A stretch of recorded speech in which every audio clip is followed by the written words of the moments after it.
So here we have the Toyota CHR on a 17 plate. I'm going to start off by showing you around the outside of the car, and then we'll hop in and run through some controls on the inside. But from the outside, you can see it's a 5-door car with alloy wheels and tinted windows. Let's start off inside the boot and then work our way around the rest of the car from there. As we approach the boot, you'll see we have reversing sensors. This car's also got a reversing camera. Plenty of boot space as well, along with that 60/40 split folding rear seat, should you wish to increase this space even further. Okay, so we're just going to work our way back round to the front of the car, and then we'll hop in and run through some controls on the inside. But now that we've done a full circle of it, you can see it's in excellent condition the whole way round. Just briefly before we climb in, I think that's what we're seeing the interior from this exterior point of view. There's plenty to run through on the dashboard, so let's hop in and we'll do that right now. Okay, now that we're inside the car, we're going to start with the dials. On the right-hand side, we have the speedometer and fuel gauge. On the left-hand side, we will have the dial that lets you know whether the motors are charging, whether you're driving in eco mode or using the power band for the car. And in the centre, you can see the total miles for this vehicle. They are 19,305. Above that, we have a digital readout for the speedometer currently being displayed, but you can change that for various bits of trip computer, fuel economy, and car-based information. And the buttons that I was using to do that are over on this side of the steering wheel here. We've also got lane departure warning system and cruise control over there.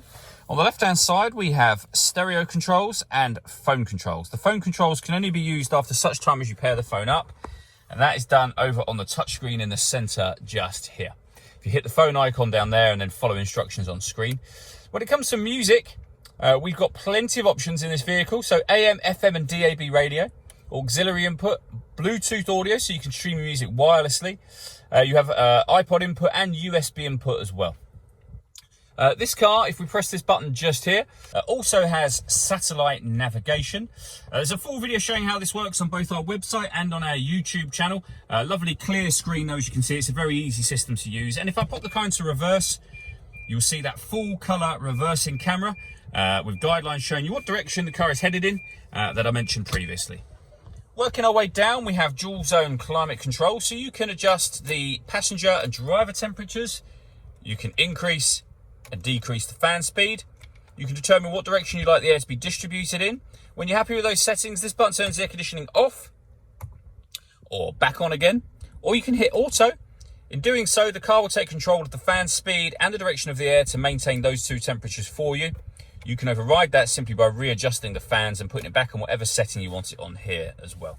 We've also got heated driver and passenger seats, both with 3 different heat settings each. Underneath that, we have the USB and auxiliary inputs. We then have the gear lever for the fully automatic gearbox, an electronic handbrake. We can turn off the traction control. We can turn on auto hold for the handbrake, and this button will force the car into its electric vehicle mode if there's enough charge to do so. All that leaves me to say is thank you for taking the time to watch this video. If you'd like to come and see the car in person and have a test drive, please feel free to call any of our MJA sites.